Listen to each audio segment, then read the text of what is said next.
Então, com o consentimento de todos, nós estamos gravando este evento.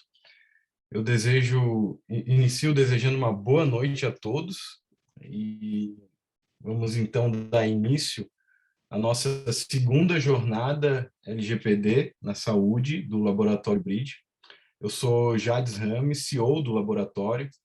E eu começo agradecendo aqui a equipe envolvida no planejamento e execução desse evento, né? O pessoal da comunicação, que fez uma divulgação brilhante, cuidou de todos os detalhes, o pessoal do jurídico, que pensou no conteúdo e na organização. Então, muito obrigado, parabéns a esses bridgers. Isso sim é ser a diferença, isso sim é compartilhar conhecimento, os mundos também, né? Hoje e amanhã a gente já tem quase 450 inscrições de um evento que tem como principal objetivo compartilhar conhecimento, né, sobretudo conhecimento da Lei Geral de Proteção de Dados na área da saúde. E por que na área da saúde especificamente, né? Porque a maioria dos produtos desenvolvidos aqui no Laboratório Bridge é para a saúde. Nós já entregamos para o Ministério da Saúde um sistema de gerenciamento de programas de residência multiprofissional do SUS, gerando mais transparência e controle no pagamento das bolsas e qualificando a execução dos programas de residência multiprofissional, onde hoje a gente tem 0% de erros nos pagamentos, e antigamente, antes do sistema, da solução, chegava a 80%, né? Durante a pandemia, nós desenvolvemos em tempo recorde, eu posso dizer, o Brasil conta comigo para o mapeamento e capacitação dos profissionais de saúde de todo o país no combate à luta, no combate ao Covid, né, na luta contra o Covid, onde mais de 1 milhão de profissionais se cadastraram, sendo considerado o maior cadastro profissional autodeclaratório do Brasil. O sistema de monitoramento de obras de estabelecimentos de saúde também foi produzido por nós, onde toda reforma, construção, ampliação dessas unidades são acompanhadas na execução e nos prazos, com alertas, aplicativos para os servidores e também um aplicativo de transparência para o cidadão brasileiro, onde qualquer um pode ver quanto que custou uma obra, onde está aquela obra, enfim, né, podendo realizar até denúncias aí, se for o caso. Nós trabalhamos também junto com a Anvisa no desenvolvimento do Registro Nacional de Implantes, onde toda a cirurgia de quadril, joelho e estentes coronários são inseridas num sistema permitindo, então, a sua rastreabilidade e acompanhando o sucesso em relação aos fornecedores de órteses e próteses. Nós somos responsáveis também pelo desenvolvimento do eSUS-APS, que é o prontuário eletrônico da atenção primária em saúde, em parceria com o Ministério da Saúde.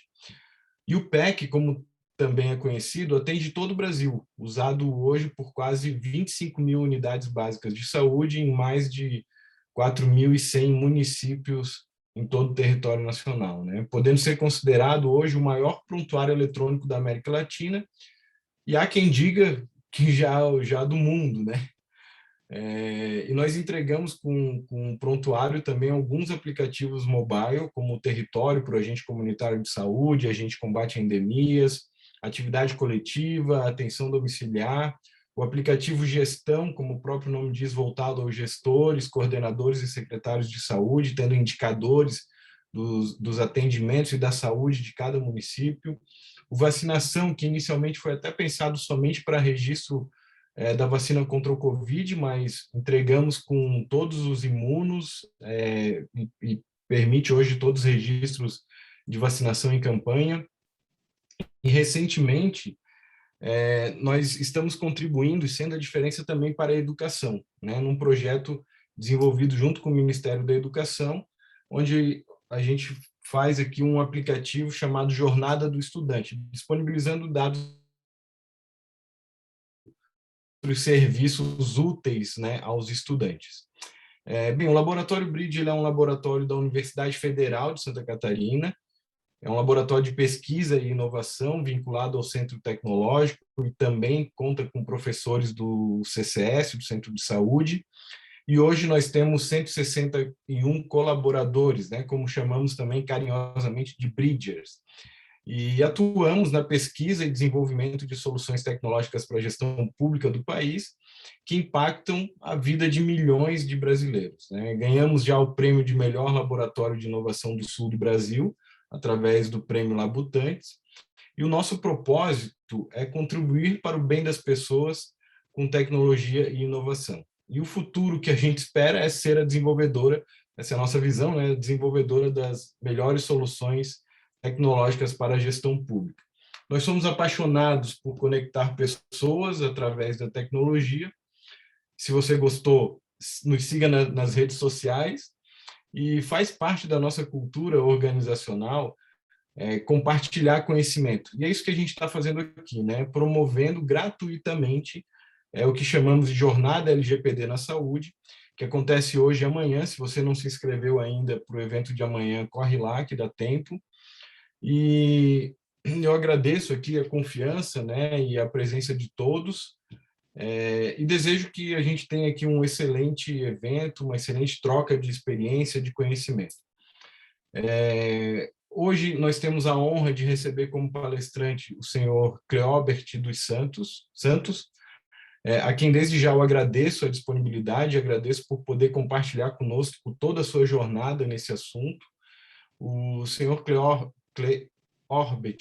Santos é chefe da divisão de tecnologia da Autoridade Nacional de Proteção de Dados, a ANPD, é analista de inteligência pela Escola Superior de Guerra, DPO e instrutor de proteção de dados pela Exim, doutorando, mestre com honras e graduado em TI, pós-graduado em Segurança da Informação, Direito Digital e Compliance, Computação Forense e Ciências Penais, bacharel em Direito, servidor federal, professor convidado da Associação dos Diplomados da Escola Superior de Guerra, Escola Superior de Advocacia Nacional, ESA Nacional, e outras instituições nacionais. É professor visitante da New York Law School e American University Washington College of Law, Instituto Politécnico de Beja, Portugal, e outras instituições internacionais, e autor de obras de tecnologia, compliance e direito.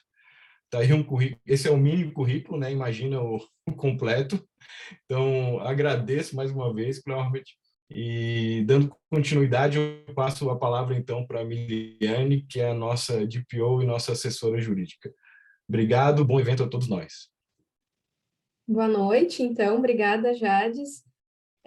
Como o Jades mencionou, é com uma satisfação muito grande, uma alegria muito grande que a gente inicia essa nossa segunda jornada da LGPD na saúde, no laboratório, né? Ano passado, na nossa primeira edição, a gente teve mais de 300 inscritos e importantes contribuições sobre o assunto da proteção dos dados na saúde. E nesse ano, né, a gente resolve dar continuidade, pois é realmente o nosso intuito proporcionar espaços como esse de troca de experiências, aprendizados, para que a gente possa desenvolver cada vez mais a proteção dos dados, no nosso caso, na área da saúde. Problemas técnicos que acontecem, né? Mas vamos lá, voltou, graças a Deus. Vamos lá, Mi. Tá. A gravação aí que ela parou, eu acho. Oi? Apareceu. Não, já voltou, já voltou. Estou aqui? Estou entre vocês? Sim, senhora. Então, tá. Então, ano passado, nós tivemos essa edição, né, com mais de 300 inscritos, e a gente resolve, então, dar continuidade à promoção desses espaços de troca de experiências e aprendizados para que a gente possa desenvolver cada vez mais a proteção dos dados na área da saúde, né, nesse caso. Eu sou a Miliane, assessora jurídica do Laboratório BRID, trabalho aqui desde 2019, comecei como bolsista, hoje sou seletista, e de lá para cá a gente vem se empenhando em compreender melhor a LGPD e a sua aplicação, né? Como o Jades falou, nossos projetos envolvem a área da saúde, no que tange principalmente aos prontuários eletrônicos, e por isso esse assunto é tão importante para a gente. Desenvolvemos sistemas que operam com dados sensíveis, afinal, né? Dados relacionados à saúde. Então, como proteger esses dados de forma correta, de maneira a enfrentar todos os riscos de maneira responsável e segura para todos? Bem, aqui no Lab a gente faz, então, alguns anos que viemos estudando sobre o assunto, participamos de eventos para que a gente possa ter mais proximidade com quem entende mais sobre isso, e a gente se dedica a analisar no âmbito científico e prático os aspectos da proteção dos dados. Em relação à parte prática, em 2020, nós iniciamos o projeto piloto de implementação da LGPD em alguns dos nossos projetos e equipes, como na gestão, no administrativo e no suporte do ESUS-APS.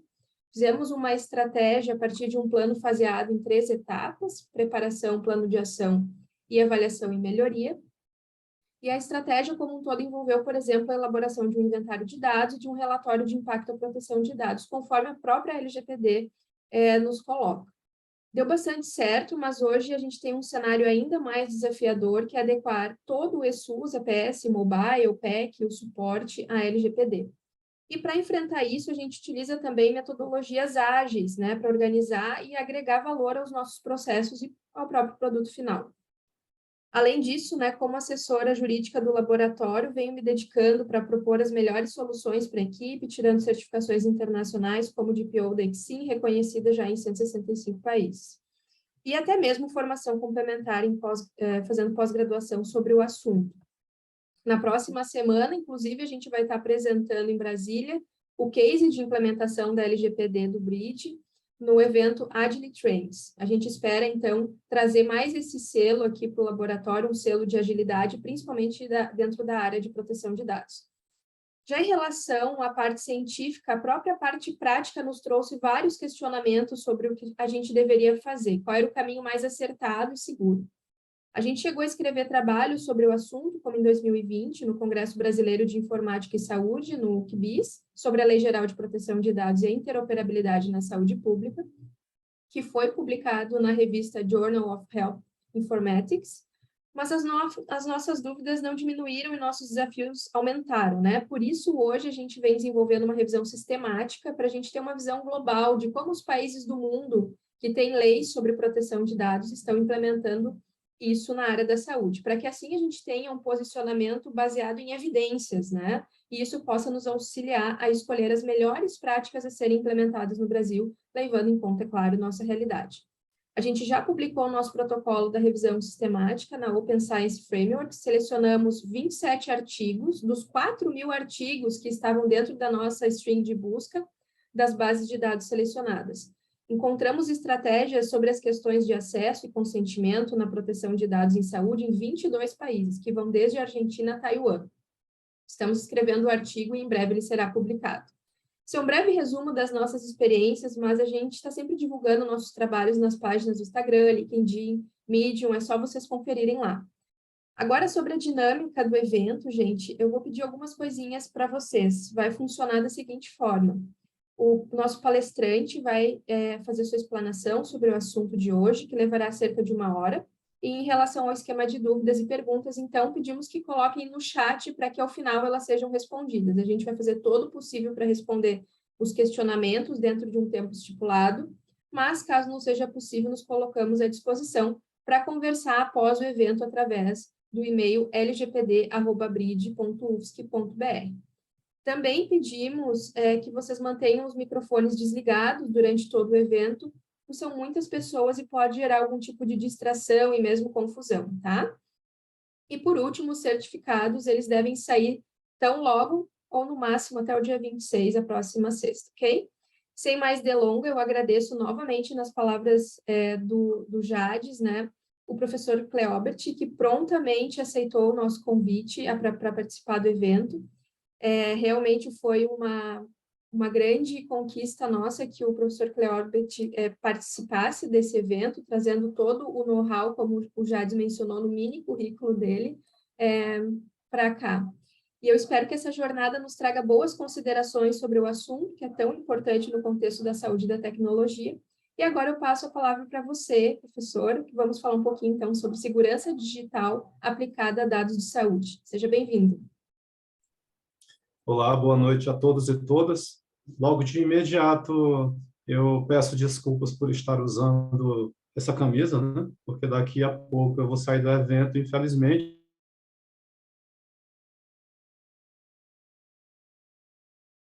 Tentar vencer mais uma vez, né? O professor gosta de futebol. Na realidade, é a única coisa não nerd que eu voltei. Eu passei 20 anos sem assistir futebol e voltei recentemente, aí, não foi em 2019, não, foi antes, para não dizer que, né? Mas, enfim, perdão aí aos gremistas, colorados, etc. Amo Floripa, cidade maravilhosa, já tive a oportunidade de ir algumas vezes, inclusive a trabalho. E também aqui deixo o meu registrado, né? Está gravando, registrado aqui meus agradecimentos pelo convite. A honra é toda minha de participar desse evento de suma importância aí para o conhecimento da sociedade e também do próprio Bridge, né? E que mais, assim, fazer um disclaimer de que o que eu falarei aqui não representa a opinião da Autoridade Nacional de Proteção de Dados e nem tampouco trarei informações de cunho privado da própria autoridade aqui nas nossas conversas. Peço que os organizadores, né, os participantes também fiquem à vontade para me interromper, caso queiram, caso precisem, sou bem tranquilo quanto a isso. E eu vou regulando o tempo conforme a necessidade também, para não ficar muito exaustivo aí para vocês, né? Eu sou um professor bem tranquilo também nesse sentido, inclusive sei ouvir, né? Eu não sei apenas falar, não, tá? Quem quiser participar. Agora há pouco eu só ri porque o Jades, eu acho que essa é a pronúncia do nome dele, desculpe o trocadilho, ele se enrolou um pouco para falar o meu nome, né? E eu sempre digo que o meu nome ele é criptografado, na realidade meu nome é João, né? Mas meus pais já aplicaram uma pseudonimização para ser mais preciso, e virou Cleorbert, né? Até para pronunciar o nome grego é mais difícil. Pessoal, brincadeiras à parte, eu não fiz muitos slides, na realidade eu fiz apenas um, tá? E tem algumas palavras-chave nele para que a gente desenvolva aí num monólogo, claro, eu que vou estar falando aqui, mas são pontos aí que eu acredito essenciais para a prática de vocês. Eu vou tentar compartilhar os slides agora, pode ser que dê crash no meu Zoom, agora há pouco eu tentei fazer isso, deu crash, aí eu vou cair, mas eu volto. Se der crash, eu vou ter que fazer sem os slides, mas como são apenas palavras-chave, eu acho que não vai ferir aí a qualidade do repasse, tá? Só um instante aí que eu vou colocar aqui para compartilhar. Elon Musk, Goku e todos os outros seres aí que preenchem nosso imaginário ajudaram e não caiu aqui, né? Não deu crash dessa vez. Então, tranquilo, pessoal. Eu vou trazer aqui para vocês alguns pontos que acredito sejam nevrálgicos para projetos de conformidade à LGPD em quaisquer tipos de dados, mas principalmente, claro, dados relacionados à saúde, que é o foco aqui de quem procura assistir esse tipo de evento e também da própria Bridge, né? Por conta do desenvolvimento dos sistemas, por conta dos projetos que tem feito. E nós temos aí no Brasil já sendo instaladas em diversas regiões a tecnologia 5G, e isso vai fazer com que haja um aumento exponencial da tal internet das coisas, ou como alguns costumam falar na literatura atualmente, internet de todas as coisas, né? Internet of Everything, onde nós já temos, inclusive eu tenho vários dispositivos conectados à internet, e a tendência é que esses dispositivos eles sejam mais conectados ainda. Já temos projetos aí de conexão de animais, de pessoas idosas, de crianças para monitoração, exatamente por conta do dever legal que os pais têm em relação a essas crianças, do dever legal que as pessoas têm em relação aos idosos, né? Então, nós vamos ter uma grande hiperconectividade, a gente já tem isso, na realidade, ela vai exponencializar, né? Ela vai aumentar ainda mais, e isso faz, naturalmente, com que haja um tráfego muito maior de dados, não somente dados pessoais, mas de todas as espécies de dados aí, em bases de dados diversas, né? A gente tem projetos hoje relacionados à Big Data, inclusive no próprio governo. Eu já trabalhei em vários projetos de mineração de dados também. O professor, eu estou falando assim, o professor eu, no caso, né? Tem um microfone ligado, eu peço que desligue, por gentileza. A não ser que queira intervir, como eu disse, fique à vontade também. Eu sou programador, eu comecei a trabalhar com tecnologia para lá quando foi, né, para não entregar tanto a idade, lá no início da internet no Brasil. Inclusive, na realidade, eu conectava por provedores internacionais à época, porque não tinham muitos provedores no Brasil. E uma das primeiras coisas que eu comecei a estudar foi desenvolvimento de software, então fui programador, e sou programador, né? Eu nunca deixei de ser, durante muito tempo, e vez ou outra ainda pincelo em algum código. E lá no início dos anos 2000 comecei a trabalhar com sistemas tributários, e isso despertou meu interesse pelo direito. Eu tive que estudar direito tributário, que é um dos direitos mais odiados aí por quem faz direito, pelo menos é isso que eu sinto, e terminei formando também, como já foi dito aí pelo currículo.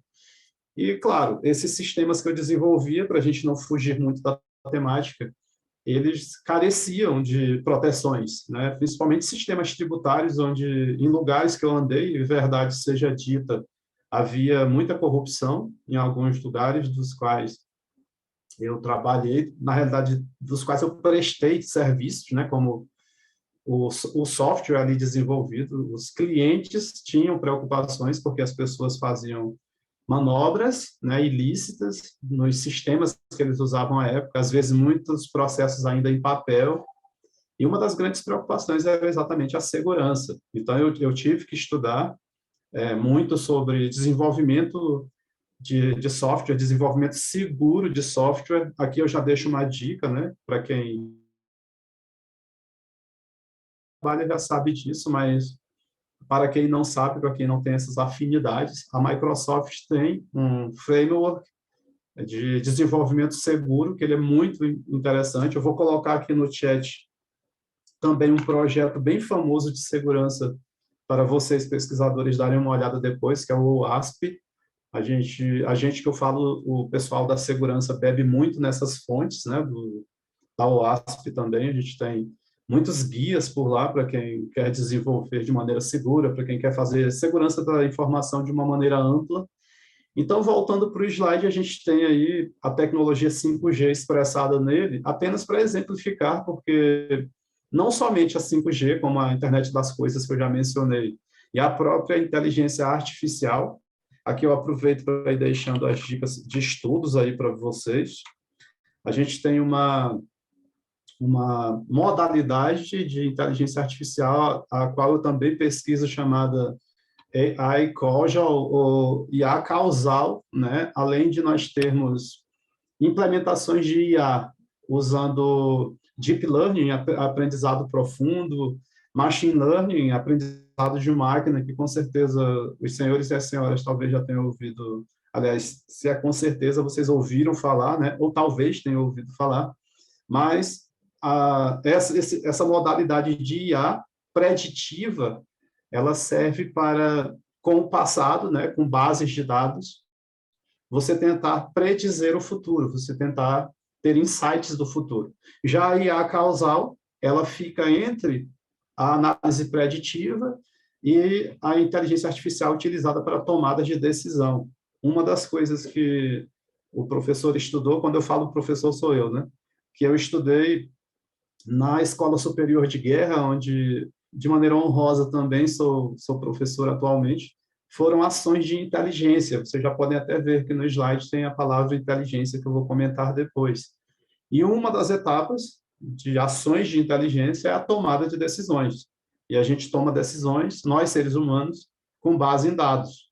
E as pessoas ditas sábias, e aqui eu já provoco vocês para que depois desse vídeo aqui gravado ou dessa palestra síncrona ao vivo que você esteja assistindo, você não tome mais decisões apenas com base em achismos, não tome mais decisões, isso estou falando em relação à sua vida como um todo, né? A gente não pode se dar ao luxo, nós como pesquisadores, de tomar decisões sem muito embasamento. Então, o que as agências de inteligência do mundo inteiro fazem é uma coleta massiva de dados, mas elas não apenas coletam esses dados, existem equipes de analistas que analisam essas grandes massas de dados e, com base nisso, pessoas-chave podem tomar decisões, né? As grandes agências de inteligência como a NSA, a National Security Agency, lá nos Estados Unidos, assim como a nossa querida ABIN, a Agência Brasileira de Inteligência,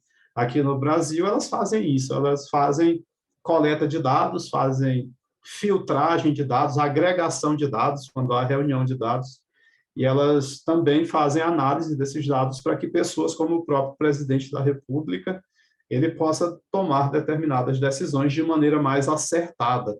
Então, a IA causal ela é um adendo ao universo da inteligência artificial, porque ela tenta estudar as causas dos fenômenos, né? Por que deu resultado tal a partir de coisas que aconteceram no passado, por óbvio, né? Se aconteceram no passado, e não outros resultados.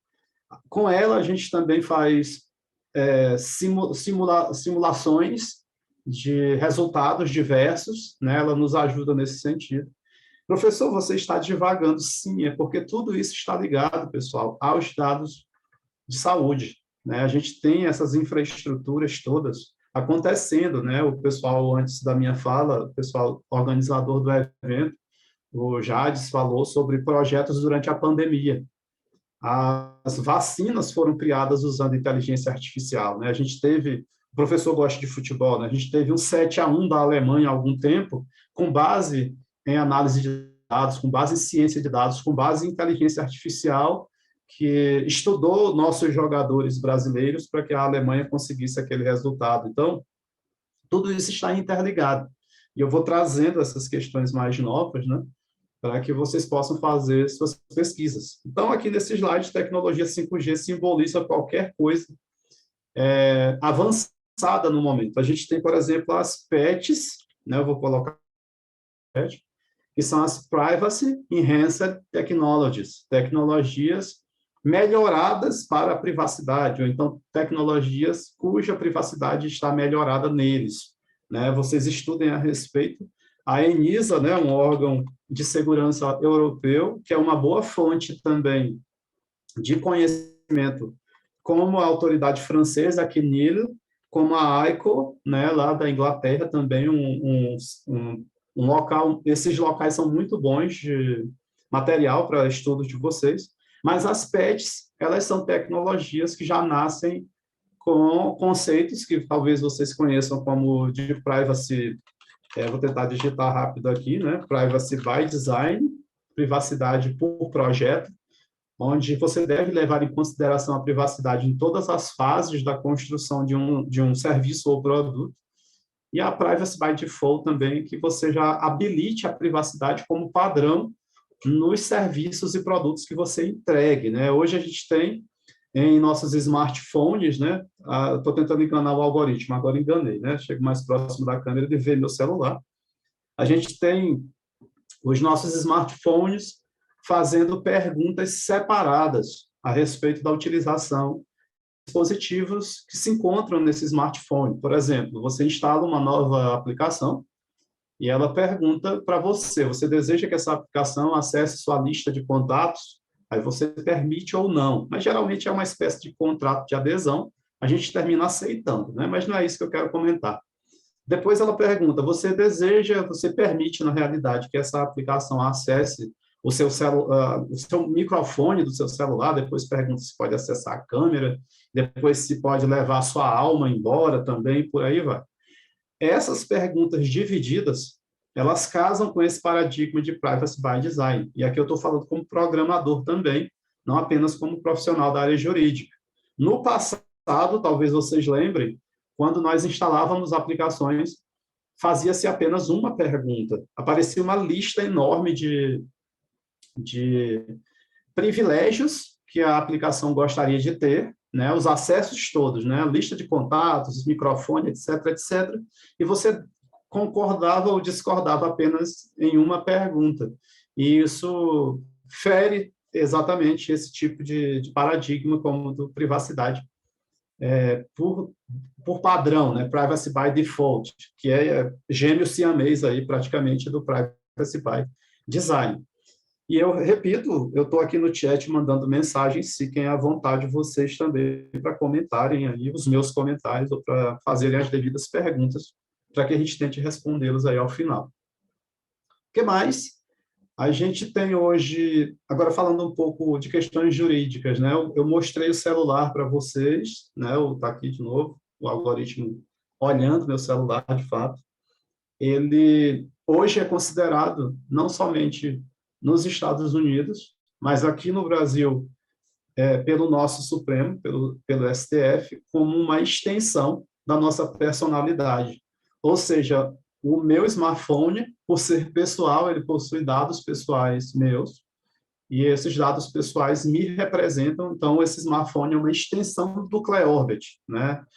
Ou seja, todas as garantias de privacidade e proteção de dados são garantidas também a esse pedaço meu, que é um smartphone. A primeira vez que eu ouvi falar nisso foi lá nos Estados Unidos, e na oportunidade eu assistia decisões sendo emanadas pelo judiciário norte-americano, e fiquei muito feliz de ver reverberando aquilo que eu já havia lido na literatura, pela boca ali daqueles magistrados, né, de que os nossos dispositivos pessoais, eles são nós próprios, né? Se é uma extensão da nossa personalidade, eles são um pedaço de nós, né? Uma extensão de nós mesmos. Então, essa é a proposta do paradigma de dados pessoais, principalmente os dados sensíveis. Quando você fornece informações sensíveis, como são os dados da saúde, para sistemas do governo, mesmo que esses dados estejam anonimizados, vejam a minha preocupação. Já eu explico. Anonimizados.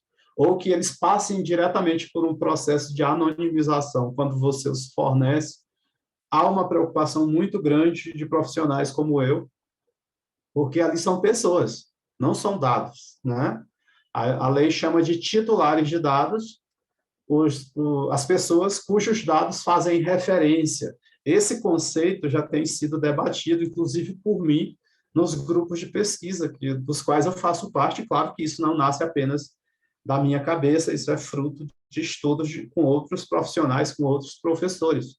Porque, na realidade, repito, para o judiciário de várias partes do mundo, os dados somos nós. Eles não dizem respeito apenas às nossas pessoas, eles são apresentações, não são representações, são apresentações de nós, pessoas físicas, em quaisquer lugar que eles se encontrem, né? Então, quando nós fornecemos esses dados, um CPF numa farmácia, uma curtida numa rede social ou dados sensíveis, como os dados relacionados à saúde, nós estamos deixando pedaços de nós ali, que estão apenas emprestados para os agentes de tratamento.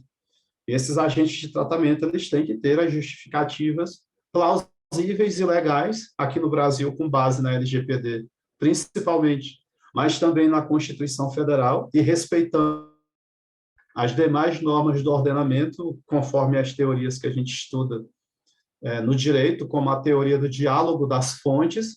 A LGPD ela não tem soberania, ela conversa com outras normas. A própria Lei de Acesso à Informação, muita gente acha que ela entra em atrito com a LGPD, porque a lei ela diz que determinadas informações devem ser públicas. A LGPD, por outro lado, tem preocupações relacionadas a dados pessoais que sejam tornados públicos, por exemplo. Então, o que se faz é beber na fonte, por exemplo, de Robert Alexy, lá do livro Teoria dos Direitos Fundamentais, uma obra fantástica e atemporal, na minha opinião, onde a gente resolve os aparentes conflitos de princípios no caso concreto.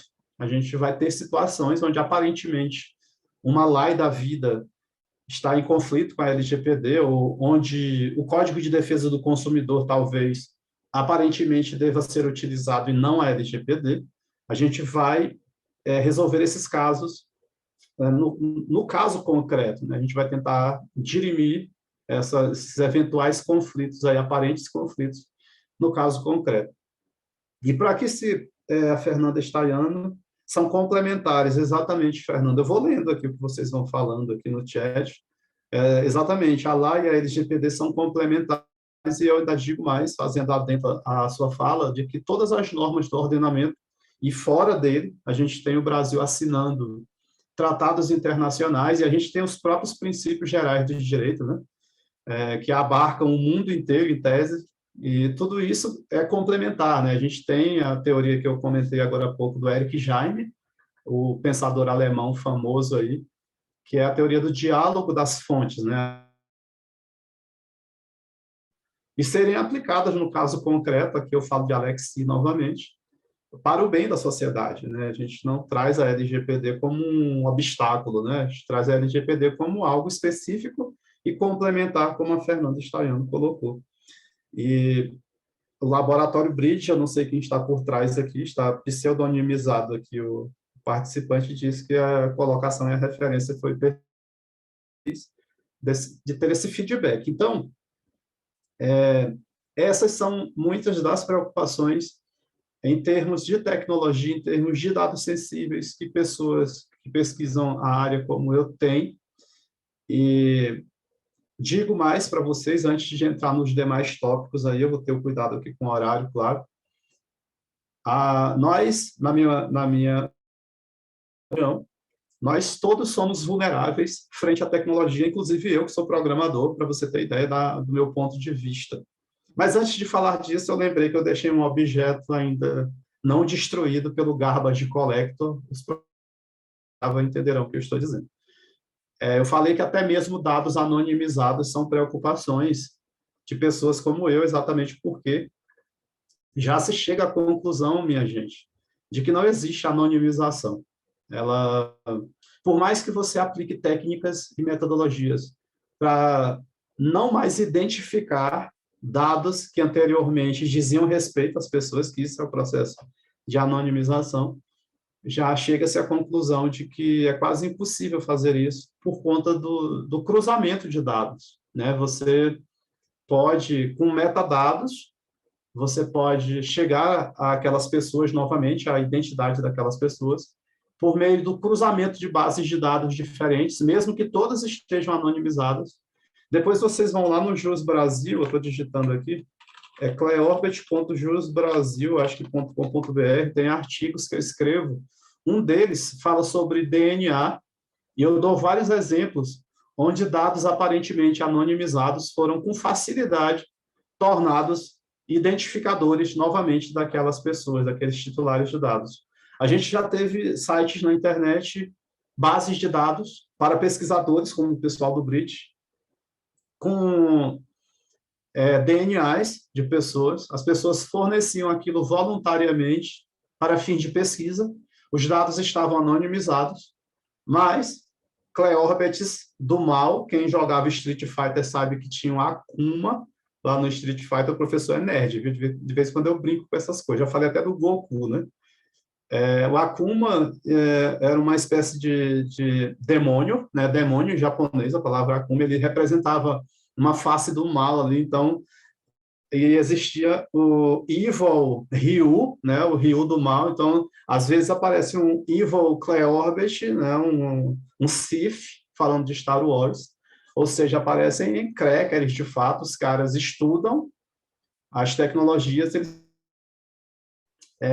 ter resultados diferentes daqueles esperados por quem projetou essa tecnologia. A base de dados que eu estou dando no exemplo, né, vocês encontram lá nos meus artigos essas coisas também. Ela foi feita para fins de pesquisa. DNAs lá, dados biométricos também eram anonimizados para fins de pesquisa.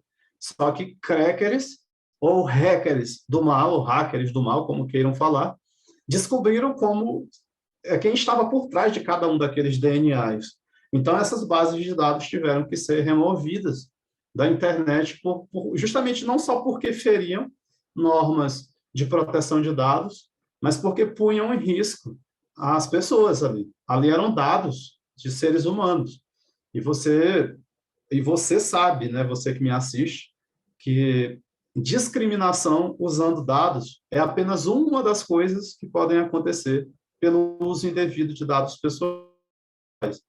Existe algo chamado, vou colocar aqui no chat para vocês, que eu já venho falando há milhões de anos também, é a chamada... O Gustavo Salles gostou da citação de Star Wars, então beleza. Eu também assisto Star Trek, viu? Eu sou doente por Star Trek, porque a pegada de Star Trek é muito mais filosófica, e por curiosidade, o que eu mais estudo na vida é filosofia. Eu fui para o direito para usar um pouco da filosofia lá, e não larguei a computação, porque eu casei com a computação, eu traio a computação com o direito, Mas o que eu queria era, no final da novela, ficar com o grande amor da minha vida, que é filosofia, né? Nem sempre a gente consegue ficar com o grande amor da nossa vida. Vamos ver o que acontece aí no passar do tempo. A Mahara diz que ela também, eu não sei se tem a ver com Star Wars ou com a filosofia, em qualquer dos casos, beleza, viu? É Mahara, eu acho que é essa a pronúncia. Com o perdão, né? Cleorbet é um hieroglifo aí que as pessoas têm que falar, então eu posso errar também. Mas, enfim, a economia da atenção, gente, é algo que é um fenômeno que merece ser estudado, exatamente porque faz com que nós fiquemos a maior quantidade de tempo possível na frente das telas de nossos dispositivos. As redes sociais, principalmente, elas estudam como nos prender na frente dessas telas.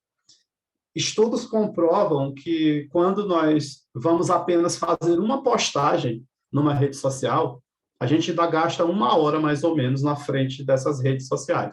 Ou seja, o intuito seu era de apenas postar alguma coisa, você termina vendo outras coisas por lá e você termina ficando por lá mais 1 hora, em média, isso no mundo inteiro.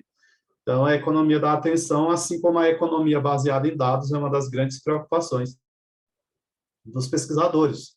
E a gente estuda, inclusive, no próprio governo também, como regulamentar essas grandes plataformas.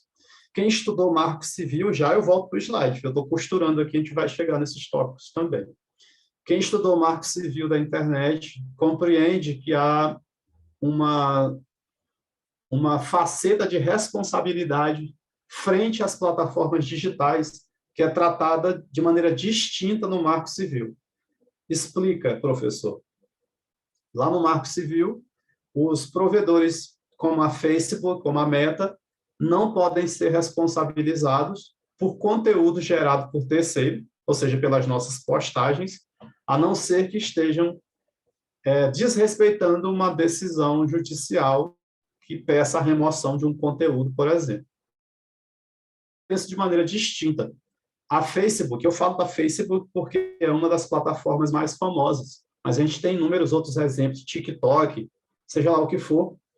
Essas plataformas, elas se utilizam de inteligência artificial e de ciência de dados para criar slices de informação, fatias de informação, usando a economia da atenção também, que eu coloquei no chat para vocês, para que eu receba aquilo que mais vai fazer eu ficar na da tela, para que a Miliane receba o que mais vai fazê-la usar a plataforma. Ou seja, na cadeia de produção do conteúdo, essas plataformas digitais, na minha opinião, de alguns pesquisadores, elas têm sim responsabilidade, mesmo que elas não tenham produzido o conteúdo. Por quê? Porque elas selecionam aquilo que nós veremos. E estudos também comprovam que quase 100% das decisões que nós tomamos atualmente são baseadas, direta ou indiretamente, por algoritmos. Aí, só para fechar essa fala, que não foi breve, né? Eu vou falar para vocês sobre um fenômeno que eu ainda não vi muita gente... na realidade, eu não vi ninguém falando aqui no Brasil, que eu peguei lá pela Alemanha, e nos Estados Unidos também, que é o fenômeno chamado de proxyability. Quem trabalha com redes de computadores como eu sabe que proxy é um serviço de rede intermediário, que ele pode servir como firewall também de proteção, mas a função precípua dele é direcionar os usuários para os destinos específicos ou não. Né? Você está numa empresa, talvez você já tenha, configura o proxy aqui, liga para o menino da TI, né? Para o Cleorbet lá da empresa lá. Olha, está dando uma mensagem, não sei o que, com tal de proxy. Esse cara, esse serviço, ele recebe as requisições de alguém e ele redireciona a pessoa para um destino, que pode ser um site na internet. Se estiver bloqueado esse site nas configurações ali do ambiente, ele pode dar uma tela dizendo que aquele site está proibido, por exemplo. Ou seja, ele tem uma procuração, é onde eu quero chegar. Esse tipo de software ele tem uma procuração para agir em nome da empresa, para fazer um filtro daquilo que pode ser acessado ou não. E esse fenômeno que eu coloquei no chat, ele diz respeito à tecnologia como nossa procuradora. Proxy, em inglês, é procuração. Então, hoje nós estamos dando procuração para a tecnologia decidir por nós, né? A Suprema Corte norte-americana, lá nos Estados Unidos, tem um software que toma decisões judiciais, e essas decisões vão ser apenas homologadas pelos ministros da Suprema Corte. Nós temos questões de filmes, por exemplo, no Netflix da vida. Ou seja, esse fenômeno é outra preocupação, porque envolve dados pessoais, e a própria LGPD traz previsões quanto a decisões automatizadas, com esse fenômeno da gente entregar uma procuração para a tecnologia, tomar decisões que antes eram tomadas por seres humanos. Aí entram questões relacionadas, por exemplo, à opacidade algorítmica, ou seja, onde o software ele não é transparente para a auditoria, eu não sei o que acontece, por isso que eu disse que até eu, como programador, sou parte vulnerável nessas relações, porque eu realmente não sei como as coisas acontecem. E aí a gente tem um paradigma chamado de explainability, explicabilidade, que inclusive também se pede que haja na inteligência artificial. Nós, pesquisadores, queremos que isso aconteça, e isso tem que acontecer de maneira regulada.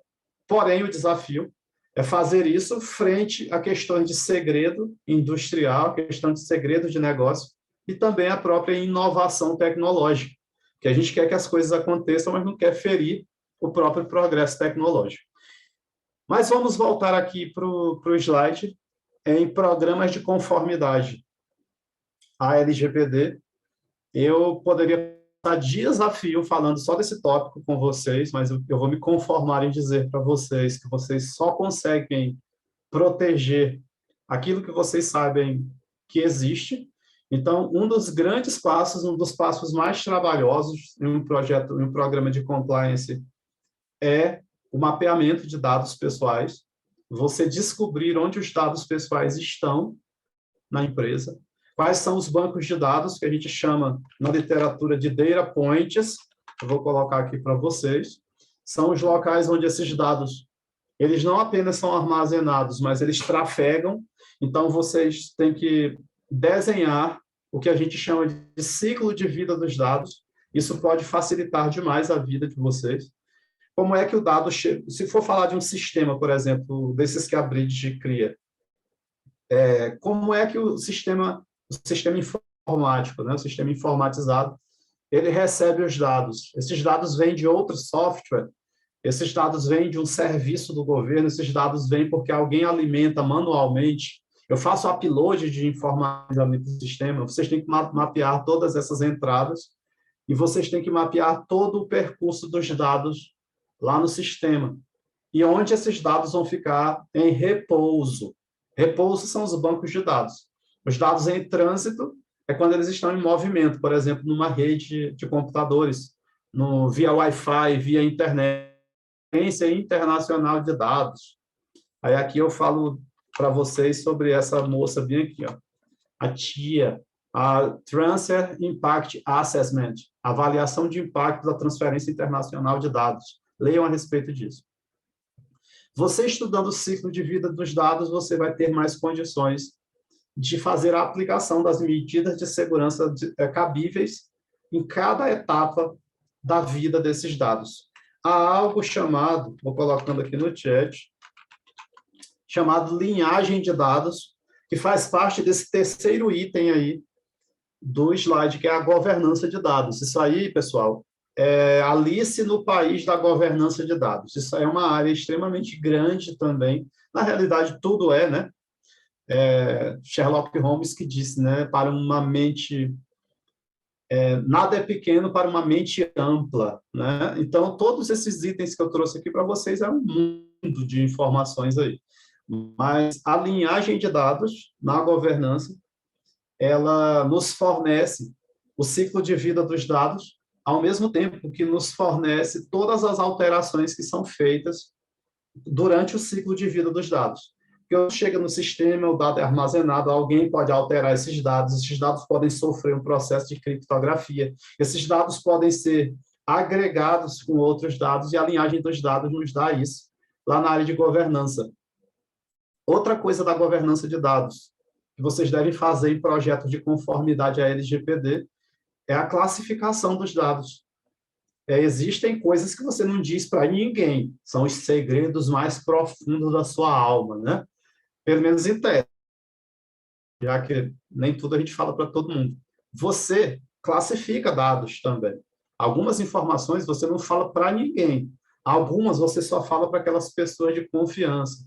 E algumas coisas você fala para todo mundo, que é a informação pública.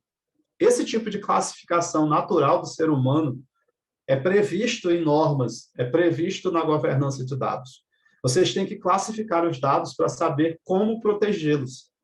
Existem dados de saúde que podem ser públicos, porque a classificação deles é pública. Chegou-se à conclusão de que eles podem ser publicizados.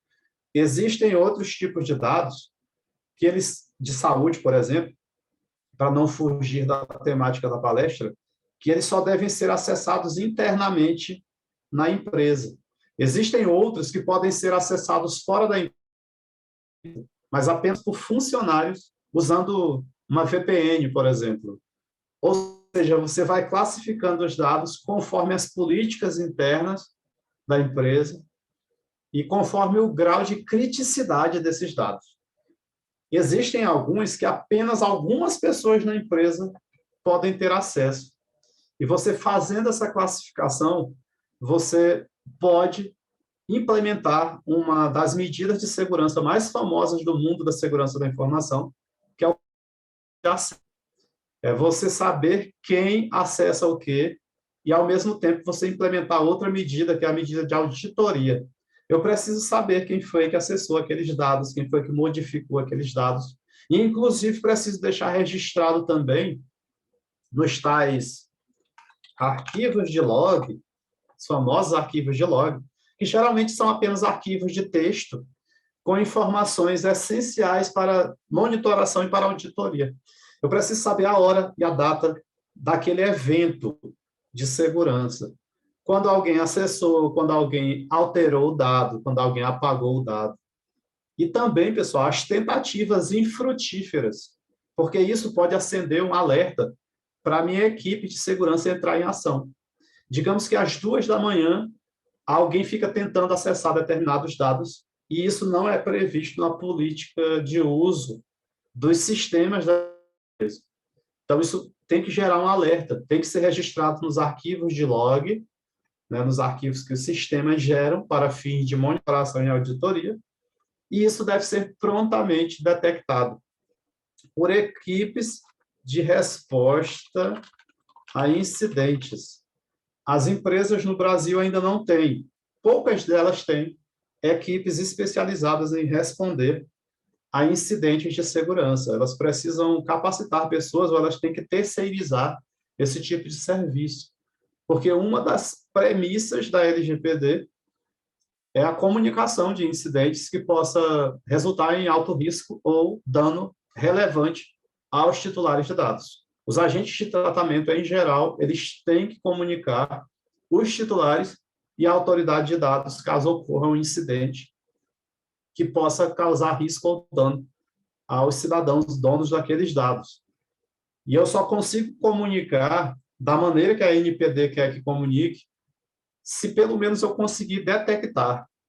A maioria das empresas no Brasil e dos órgãos públicos no Brasil sequer sabem que estão sofrendo invasão, por exemplo. Elas não sabem. E se elas não conseguem nem descobrir que estão sofrendo ataques hackers, menos ainda vão conseguir comunicar aos titulares e à NPD, porque elas não têm essas informações, né? E isso pode levar à sanção, né? Existem penas ali na LGPD, além de outras sanções previstas no Código Civil, ação por danos morais, ação de reparação, inclusive responsabilização penal, a depender do caso.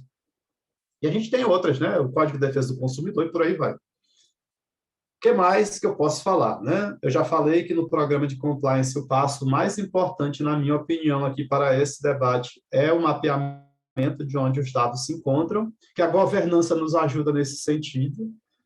E algo que eu já falei antes, eu vou repetir sobre inteligência, é que você não pode tomar decisões sem muito ventilador. Você tem que fazer um levantamento de qualidade das marcas disponíveis no mercado, dos preços, das opiniões. Vai lá no Reclame Aqui. Isso é ação de inteligência. É você não tomar decisões apressadas. Muitas das bobagens que nós fazemos na vida é porque nós tomamos decisões sem embasamento. E o embasamento hoje é com dados, por isso que as empresas tanto e os governos tanto coletam dados. Isso desde os primórdios da humanidade. E agora mais ainda com as tecnologias. Ferramentas que podem auxiliar vocês aí no slide é a BPMN. Aliás, está errado aí no slide, tá? Eu digitei errado, tá? É BPM mais BPMN. Eu coloco aí no chat. Esse primeiro N da primeira sigla aí não era para estar aí. É Business Process Management e Business Process Modeling, na verdade é Modeling Notation. É gerenciamento de processos de negócio, é a primeira sigla. E a segunda é a modelagem de notação de processos de negócio. Quando você vai, vou já dizer aqui, viu, Melissa, a diferença delas duas. Quando você vai fazer um bolo, você tem uma sequência de passos. Eu não sei fazer bolo, não, viu? Mas, sei lá, pega a panela, unta com óleo, manteiga, sei lá, pega o trigo, mistura não sei com o quê. Você tem uma sequência de passos e, ao final, espera-se que você tenha um bolo ali, de preferência bonito e delicioso. Nas empresas e em nossas vidas, nós fazemos isso de maneira sequencial o dia inteiro. E esses são os tais processos. Os processos são conjuntos de atividades para um resultado XYZ esperado. Então, digamos que você vai na empresa, vai lá no Tribunal Regional Eleitoral para emitir o seu título de eleitor. Lá no TRE, no cartório, os servidores têm uma sequência de passos para poder emitir o título eleitoral para você. Essa sequência de passos de emissão é de um processo chamado processo de emissão de título, que pode estar apenas na cabeça das pessoas e é repassado verbalmente, de maneira cultural. As pessoas vão chegando lá, elas vão aprendendo e vão fazendo aquilo. Mas, a partir de hoje, vocês não podem mais fazer dessa maneira. Vocês têm que fazer uso de BPM. Vocês têm que desenhar esses processos, essas atividades todas. Vocês têm que documentar como os processos, na vida pessoal de vocês também, se for o caso, os processos mais importantes. Por exemplo, como encontrar o homem da minha vida, ou a mulher da minha vida. Eu não estou com brincadeira, não. Estou falando sério, viu? Se vocês desenharem esse... Vou melhorar. Como aprender uma língua estrangeira? Você vai desenhar o processo e a gente desenha os processos para que fique mais fácil da gente ter a visão a respeito dos processos e para que a gente possa otimizar esses processos. A gente desenha o que a gente tem hoje, com a maneira que a gente faz hoje, e depois que a gente desenhou aquela sequência de passos todos, a gente analisa e vê que algumas atividades talvez nem precisem existir. A gente acelera o processo. Ou a gente modifica as atividades, trazendo atividades melhores. Certo? Essa é a fase de otimização de processos. E a gente desenha os processos com BPMN, essa Business Process Modeling Notation, a notação de modelagem de processos de negócio. E quando você desenha os processos, além de você estar documentando, facilita para outras pessoas entenderem o processo. Então, você diminui as curvas de aprendizado. Professor, onde diabos eu enfio isso na história da LGPD? Você mapeando os processos, inclusive de uma empresa inteira, ou apenas de parte da empresa, ou de como um sistema informático funciona, você vai facilitar demais a sua vida para mapear os dados que trafegam ali naquele contexto. Você vai conseguir facilitar demais a sua vida, porque você sabe todos os passos do processo. Aqui você já sabe, nessa primeira atividade aparece dado X, nessa outra ele vai para essa outra, ou para aqui já nasce outro dado. Você vai conseguir ter uma visão holística e muito mais facilitada de por onde os dados perambulam. E com isso, além de você conseguir aplicar as medidas de segurança, que a gente vai já chegar lá, você também vai conseguir responder aos pedidos de exercício de direitos dos titulares de dados. Porque você tem tudo mapeado.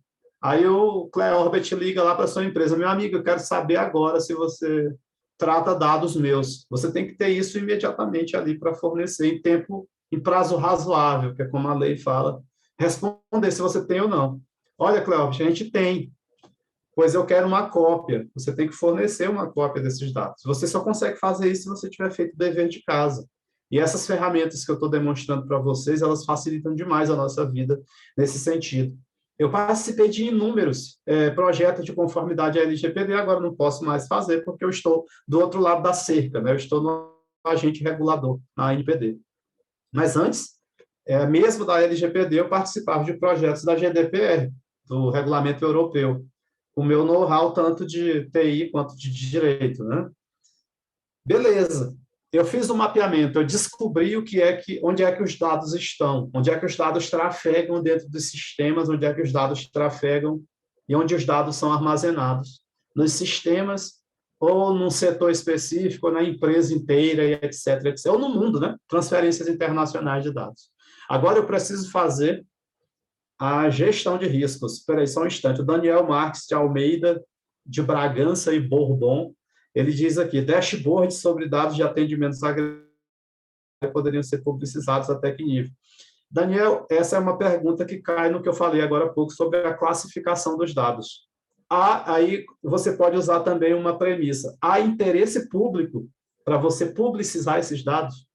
Quais são os dados que há de fato interesse público? Que aí você pode justificar a publicização desses dados com interesse público, que é o que acontece, por exemplo, com os dados de servidores públicos, dados de vencimentos, né, de quantas pessoas recebem no serviço público.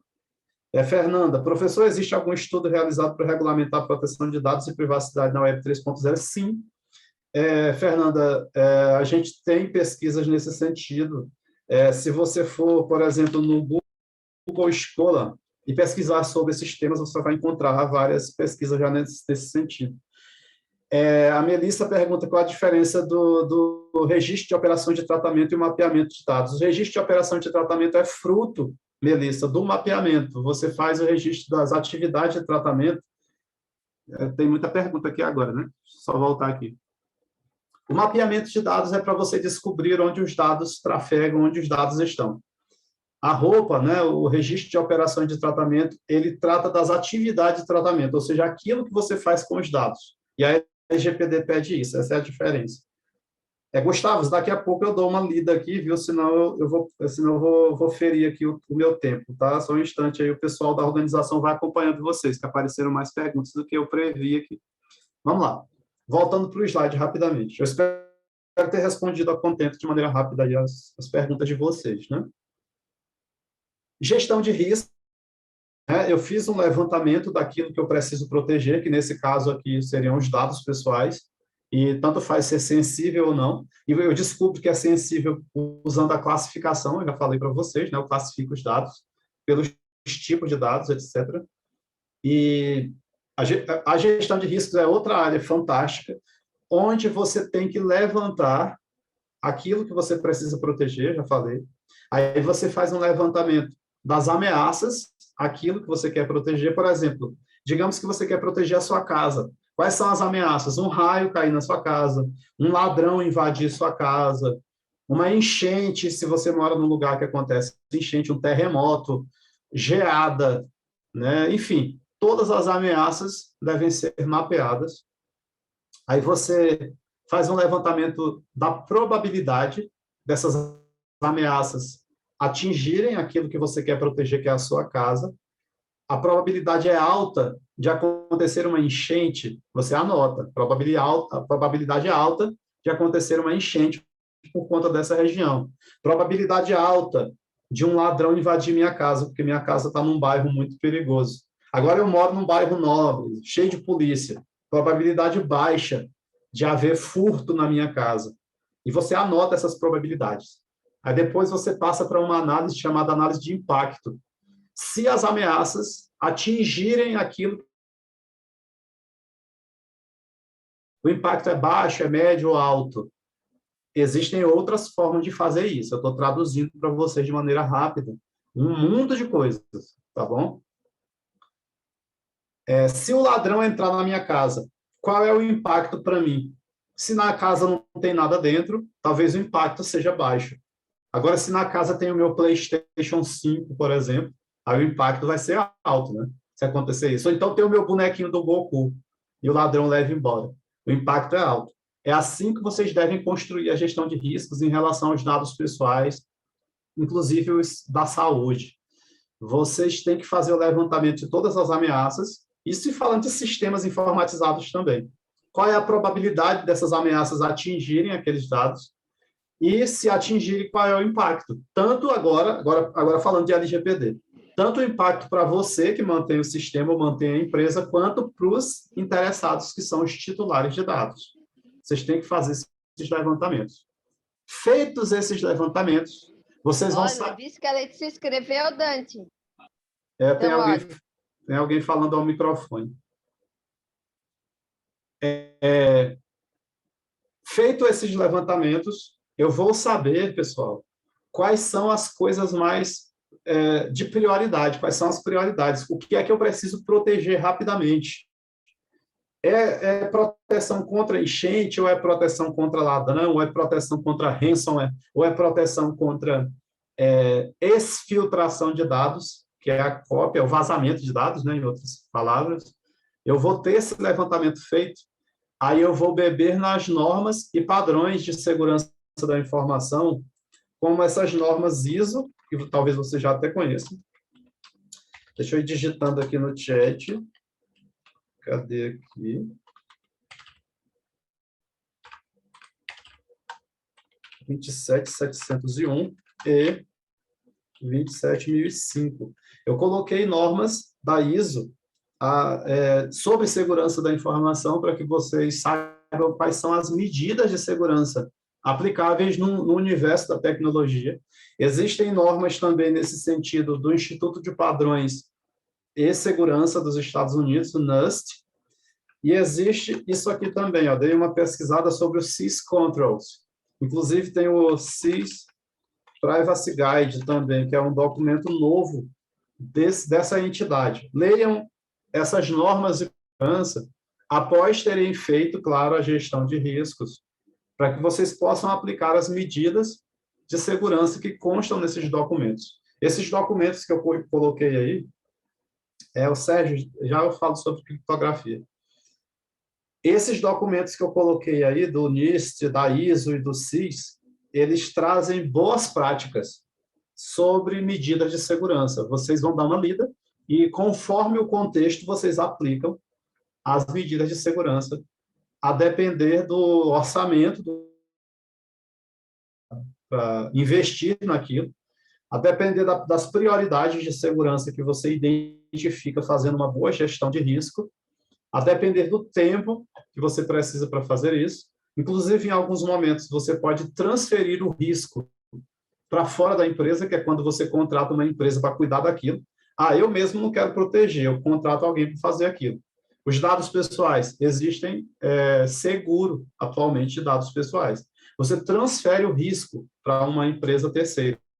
Depende do projeto, depende do orçamento, do tempo, dos recursos disponíveis para implementar as medidas de segurança, que é o último tópico aí do slide. O Sérgio perguntou se a criptografia passa a ser obrigatória. Não, nada é obrigatório. É você que escolhe como proteger os dados conforme o contexto. Pode ser que em um contexto a melhor medida de segurança seja a criptografia. Em outro contexto, talvez não seja. Então, vai depender da análise que você faz com a gestão de riscos. A LGPD, ela insinua que é interessante usar a pseudonimização, mas ela não obriga, tá? Não é obrigatório. E, claro, na análise de incidentes de segurança que chegam na ANPD, as empresas comunicam que ocorreram incidentes, né? E a ANPD, ela analisa esses incidentes e ela vai levar em consideração tudo isso que eu falei aqui. Se você não fez esse dever de casa, isso vai ser levado em consideração em uma potencial ação fiscalizatória e sancionatória da autoridade. Eu vou só liberar a fala aqui, deixa eu só dar uma lida no que o Gustavo falou, espero que não venha uma bomba aqui logo no final. Quanto à coleta do consentimento para tratamento de dados da saúde, que em tese deve ser granular para cada uso, a granularidade na prática pode ser efetivamente colhida. A. Um detalhamento nos termos de uso, política de privacidade, um aceite apenas dos usuários titular. Ou B. Necessidade existente de vários campos de aceite para cada... O que acontece, Gustavo? Vai haver a disponibilização, eu acredito, estou falando pela organização, mas se estão gravando, não é possível que só eles vão querer consumir isso depois, né? O My Precious, né? Eu acredito que vai assim. Gustavo, é o seguinte, você precisa fazer um levantamento das atividades de tratamento, e as atividades é que vão dizer como você deve aplicar o consentimento. Você escolhe a hipótese legal, que alguns chamam de base legal, lá do artigo 7º, e no caso dos dados de saúde, no artigo 11, e você vai ter lá várias atividades de tratamento, e algumas delas pode ser que você vá pelo caminho do consentimento. Eu não imagino uma situação onde você vá granular, né, vai separar consentimento por tipo de dados. Eu, nos projetos que participei, hoje eu não faço isso, né, eu estou impedido, mas nos projetos que eu participei, eu usava consentimento, assim como as outras hipóteses legais, com base nas atividades de tratamento de dados. Eu espero ter respondido. Minha gente, eu gostaria de passar mais tempo falando com vocês, agora eu vendo o peixe, né, que eu não sou bobo, né? Muito obrigado. Algumas das minhas obras, eu tenho várias. A última lançada, quando eu tive tempo de escrever, não sei nem como que eu consegui fazer isso, foi essa, de conformidade à LGPD do lado direito. E existem outros aí também, e deixo aí meus contatos, né, no site cleorbit.com, que já estava sendo exibido nos slides. Vocês encontram as minhas demais redes sociais. Quem quiser entrar em contato por lá, fique à vontade, eu demoro a responder, não é porque eu sou malvado, não. Não é para alimentar o meu ego, é porque eu sou muito ocupado realmente, mas eu sempre respondo mesmo que demore. Então, eu volto aí a fala para os meus colegas da organização, espero ter trazido aí apontamentos práticos e úteis para vocês. Eu não quis trazer uma palestra extremamente técnica, porque há muitos profissionais do direito que consomem as minhas falas, então eu preferi ter uma visão mais abrangente, de vez em quando pincelando na tecnologia, mas não me atendo apenas a ela, tá bom? Então, deixa eu tirar o compartilhamento aqui. Professor, eu queria agradecer a sua fala, foi realmente, o senhor já foi respondendo algumas das perguntas ali para o pessoal, né? Mas ainda assim ficaram algumas perguntas que não foram respondidas e eu anotei aqui. A primeira delas é a da Melissa. Qual a diferença entre o ROPA e o mapeamento de dados?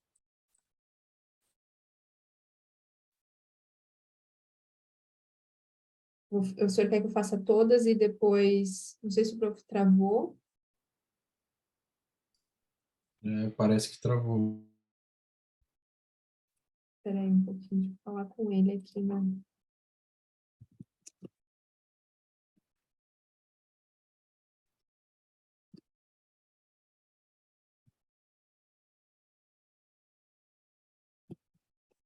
Ele teve um probleminha, já volto. Se vocês tiverem mais alguma dúvida ali, pessoal, podem ir colocando que a gente organiza para o prof responder ainda nesse tempinho.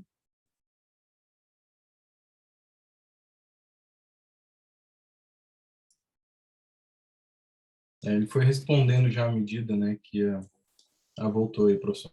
Exatamente para não represar, e peço desculpas, eu uso Linux, e eu acho que meu Zoom aqui está meio bichado aí quando eu tento compartilhar ou tirar o compartilhamento. Na verdade, eu acho não, tenho certeza. Deu crash já umas 2 vezes, mas estou de volta aí. Pessoal, fiquem à vontade da organização aí para os seus comentários aí. Então, primeiro agradeci o senhor pela palestra, foi excelente, o senhor já foi respondendo as perguntas ali do pessoal, mas ainda ficaram algumas que não foram respondidas e eu vou fazer elas aqui, tá? A da Melissa, qual a diferença entre o ROPA e o mapeamento de dados? Essa eu respondi, pode pular. Ah, tá.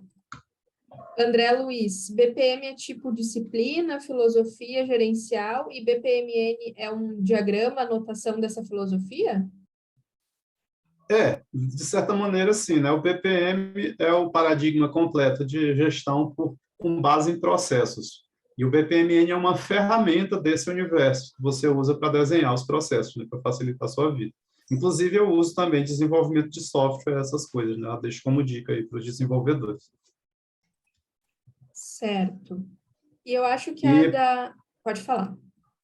o David Tebaldi, acho que essa é a pronúncia, saudações flamenguistas, viu? Gostei aí, pelo menos tem um flamenguista no meio da história aí. Mais um urubu, né?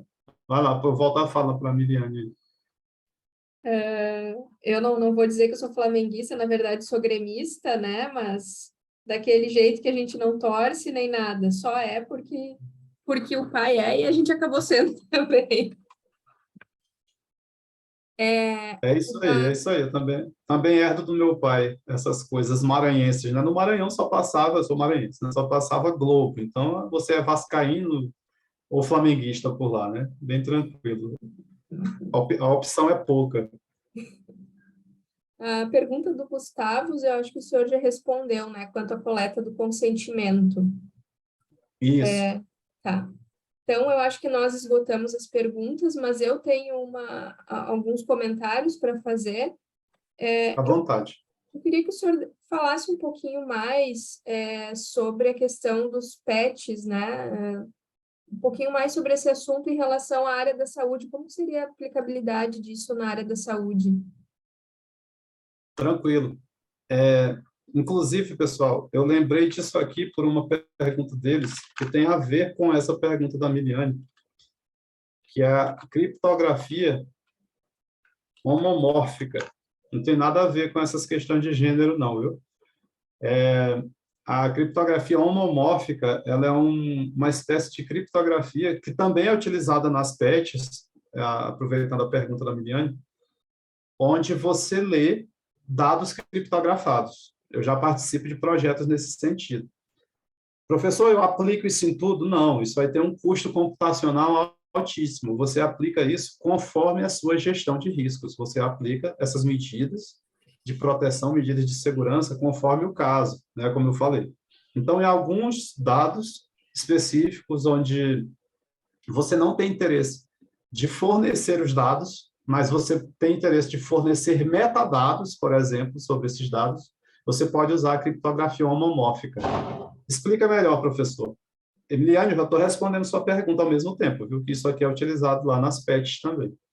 Você tem uma base de dados, onde existem dados de saúde que você não tem interesse que eles vazem, mas você precisa que eles sejam consumidos por agentes externos. Aí você pode fazer a pseudonimização, é uma estratégia, mas se você quiser ampliar ainda, na realidade, fortalecer ainda a proteção, você poderia usar uma das ferramentas disponíveis, como a criptografia homomórfica, onde você criptografa toda a base de dados, e quem lê-la vai lê-la criptografada usando metodologias técnicas, estratégias específicas, para conseguir inferir a partir dos dados criptografados, né, que precisa, né? E para quem não sabe o que é metadado até hoje, minha gente, para facilitar a vida de vocês, são dados sobre dados. É só isso. Metadados são informações sobre outras informações. O WhatsApp, por exemplo, que já entrou na mira da NPD algumas vezes, ele diz que não lê as mensagens que a gente troca porque a criptografia utilizada é de ponta a ponta. Ou seja, é criado um túnel criptografado entre o meu dispositivo e o da pessoa que está conversando comigo. E, em tese, eu não vou entrar em teorias da conspiração aqui, né? Mas, em tese, nem a própria Meta conseguiria ler aquelas mensagens ali trocadas. Mas como é que a Facebook ganha dinheiro com isso, então? É usando nossos metadados. A Facebook sabe quais são os grupos que eu participo. Se eu participo de um grupo de capoeira, ela sabe. Se eu participo de um grupo do supermercado X, do produto Y, ela sabe. Ela sabe a hora que eu entro no WhatsApp, a hora que eu entro num grupo, a hora que eu saio, a hora que eu falo com o Jades, a hora que eu falo com o Célio Cunha, a hora que eu falo com Diego Assunção, na hora que eu deixo de falar com eles. Todas essas informações são metadados que a Meta tem acesso. Então, ela faz ciência de dados, ela usa a estratégia de inteligência com base nesses metadados. E falando um pouco das PETs, especificamente sobre as Privacy Enhanced Technology, Enhancing ou Enhanced Technology, tem essas duas denominações, são tecnologias que elas já vêm com mecanismos voltados à privacidade. A gente tem hoje as tais wearables, que são roupas conectadas à internet, por exemplo, produtos vestíveis, né? A gente tem tênis conectado à internet, a gente tem fraldas geriátricas conectadas à internet. Somos todos adultos, a gente tem vibradores conectados à internet. Eu não sei para que cargas d'água alguém conecta um vibrador à internet, talvez para divulgar ali as suas próprias profundezas e outras pessoas consumirem esse tipo de material ali criado, sei lá. Mas, enfim, brincadeiras à parte, a gente tem essas preocupações de privacidade e essas preocupações estão indo para a tecnologia por meio dessas patches, que merece que vocês estudem também, né? Principalmente o pessoal da tecnologia que desenvolve software. É interessante ter esse paradigma em mente aí no radar. Eu espero ter respondido a contento, Miliane. Eu tento não ser muito verborrágico nas respostas para dar tempo de vocês participarem mais, tá? Claro que eu poderia falar horas a fio sobre cada tema aí, mas eu prefiro ser mais breve. Muito obrigada, prof. Muito obrigada mesmo. Foi ótima a sua resposta e a gente vai se inteirar mais sobre esse assunto. Um tema, né, que quanto mais... Todos os temas são assim, né? Quanto mais a gente estuda, mais a gente percebe que precisa estudar ainda mais, né? O senhor que é da filosofia deve se deparar com essas questões também. Ó, o Gustavo mandou uma outra pergunta. Para dados sensíveis como os de saúde, a criptografia é uma camada a mais de proteção de que, de certa forma, resguarda um pouco mais as empresas, quando no momento em que há um vazamento de dados fica melhor demonstrado junto ao NPD que foram executados esforços razoáveis de proteção dos dados dos usuários. Então, apesar de não ser obrigatório em sede de gestão de riscos, é uma decisão estratégica importante para as empresas. Não sei se ele quer que o senhor comente. Eu comento tranquilamente. Essa é uma previsão que está lá na LGPD, ela fala exatamente o que o Gustavo disse aí, né? De que serão levadas em consideração mecanismos ali, serão levados, né? Mecanismos que tornem os dados ininteligíveis. Aí, exatamente, embora não seja algo obrigatório, a LGPD não cita especificamente a criptografia, até para não amarrar demais, fazer um hard-coded, né? Os programadores sabem o que é isso. Fazer um hard-coded de tecnologia no corpo da lei, e isso via se tornar defasado com o passar do tempo, né? Os legisladores preferem não citar nomes de tecnologias por essa razão. Mas, como o Gustavo apenas complementou minha fala, né? Ele, em outras palavras, ele disse o que eu disse antes. Isso depende das estratégias da empresa. Se a NPD entender que, para aquele caso concreto, você deveria ter utilizado criptografia, mas não utilizou, isso vai ser levado em consideração para fins de fiscalização e sanção. Mas pode ser que você não tenha usado criptografia em dado contexto, inclusive com dados de saúde, e a NPD entenda que tudo bem. Nesse caso concreto aqui, realmente a criptografia não ajudaria muito num determinado ataque específico, por exemplo. Então, tem essa possibilidade também. É importante, exatamente. Não é obrigatório, mas é importante, dependendo da gestão de riscos. Eu já disse, você faz uma gestão de riscos bem feita e depois dela é que você escolhe as medidas de segurança que você vai aplicar. Você pode querer, por exemplo, conviver com o risco. Você pode decidir, né? Não, eu tenho uma casa que está num bairro perigoso, mas na casa quase não tem nada de valor, eu não vou implementar medidas de segurança, não. Se alguém invadir, o risco é baixo, então eu vou conviver com aquele risco ali, né? Você pode ter essa estratégia também de não fazer nada com o risco. E há algo que a literatura quase não traz, que eu vou falar para vocês que eu lembrei, chama-se risco positivo. É quando você quer correr o risco, porque com o risco talvez você ganhe algo em troca. As startups fazem muito isso. Eu vou dar um exemplo para ficar mais claro. Eu sou um vendedor de pães, eu sou um padeiro, e eu vendo pães aqui no meu bairro. Aí eu quero expandir o meu negócio para a internet. Pode ser que eu receba mais pedidos do que eu posso suprir. Talvez eu não tenha pessoal suficiente para fornecer tantos pães ali à medida que esses pedidos surgirem via internet. Isso é o risco positivo. Ou seja, é algo que pode me beneficiar. Se vier muitos pedidos, eu contrato mais gente, faço mais pães, e daqui a uns dias tem o Cleorbert Pães Limitada, aí, sei lá, a mega corporação aí, Brad Cleorbert Inc., aqui no Brasil, né?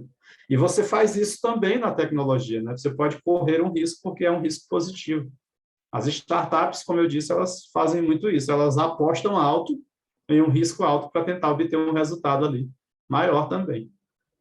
Tranquilo? Respondido aí, Gustavo? E às vezes é desproporcional a gente implementar uma medida de segurança, sendo que ela não causaria um prejuízo tão alto, né? Tanto qualitativo quanto quantitativo, né? Então a gente tem que fazer justamente essa gestão para ver o que é mais interessante ser aplicado, né, prof? Sim, não, com toda certeza. E eu aproveito o seu comentário já para responder um comentário da Tamires aqui, muito bem colocado. Ela disse que mesmo depois que a gente implementa medidas de segurança, podem sobrar riscos, que são os riscos residuais. Tamires, eu vou além. Sempre sobra. Você pode fazer a proteção que você quiser e você vai ainda ter riscos que sobram. Eu protegi minha casa ali, sei lá, coloquei uma porta de vidro com... O pessoal do nerd sabe o que é isso, né? Com um trinco de adamantium. Mas pode ser que o teto da minha casa não esteja tão protegido. Então, o bandido vai preferir um ataque de canal lateral. Ele não vai enfrentar a minha porta, porque ela é muito... E mesmo se ele enfrentar a porta, mesmo eu colocando a melhor tecnologia na minha porta, ainda tem risco. Aí nós falamos, nesse caso, de apetite de risco. O apetite de risco é que guia também as decisões sobre as medidas de segurança. Ou seja, eu quero correr o risco ou não. Os bancos, eles têm um apetite pequeno de risco. Eles não querem correr riscos. Mas as startups têm um apetite enorme de risco. Eles querem correr risco. Então, isso também tem que ser levado em consideração, frente também aos riscos chamados residuais. Eu faço uma gestão de riscos, aplico as medidas de proteção àquilo que eu pretendo proteger, aí eu faço outra gestão de riscos e descubro que os riscos residuais, que eu também posso tratar com novas medidas. Veja que é um universo praticamente infinito, né? Mais algum comentário? Não existe segurança 100%. Fernando Staiano, o que existe é uma aceitação de um grau de risco. Por exemplo, as urnas eletrônicas. Não me perguntem aí o que eu acho, eu não vou dizer não, viu? Na realidade, eu estou brincando, né? Até porque eu sou da Justiça Eleitoral.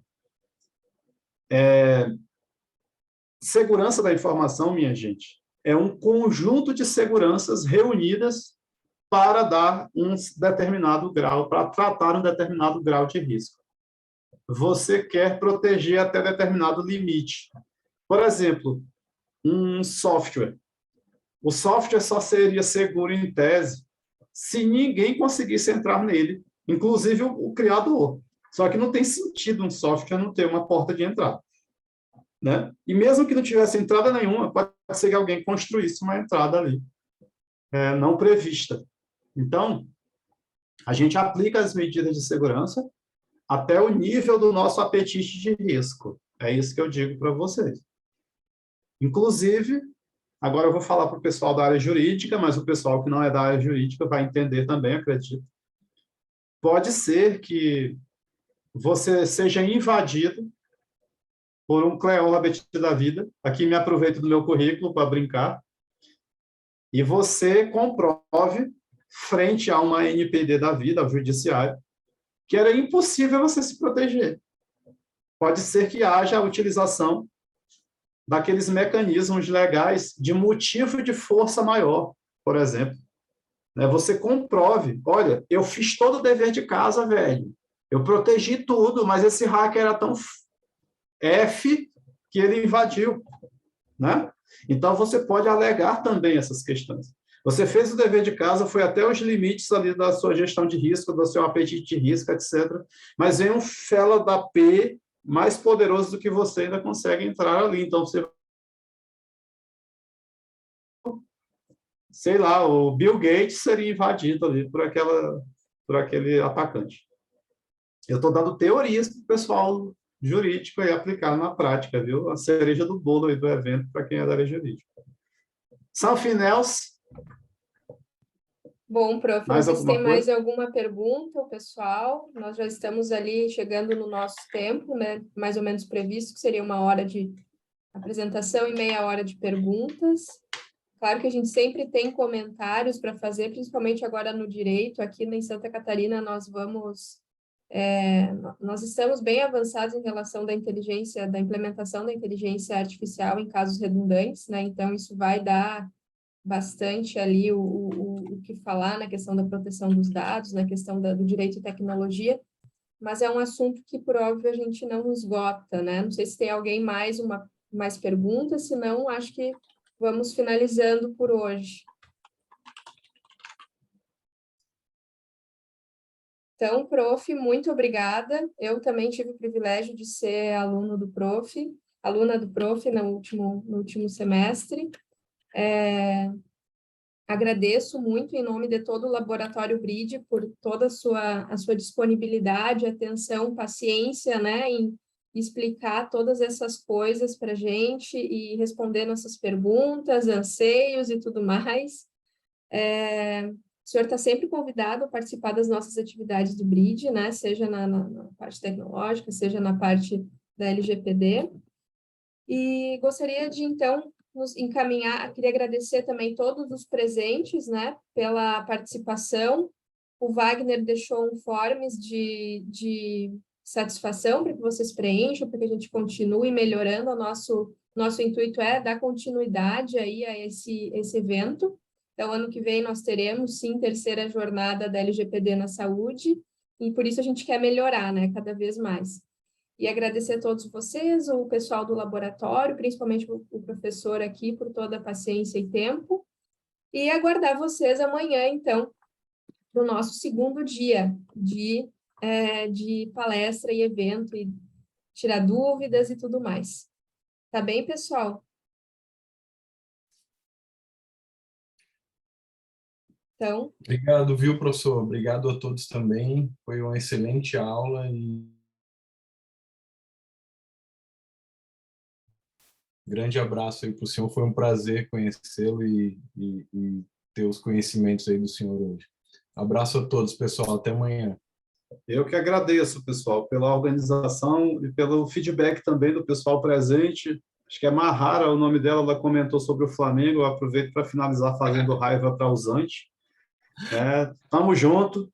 Entendeu? O professor Eduardo Dalmarco, não conheço ainda pessoalmente, seria uma honra conhecer. Os demais professores, com certeza, devem estar por aí também, ou nas aulas gravadas. Então, é isso, fico à disposição. Foi realmente uma honra participar do evento, do projeto de vocês, e fico aqui às ordens pelas esquinas digitais, aí, pelas redes sociais, e também, quando der, pessoalmente, aí nessa terra maravilhosa que é Santa Catarina. Até mais, tchau, tchau. Saudações rubro-negras. Prazer é todo nosso. Abraço, gente. Tchau, pessoal. Tchau, tchau.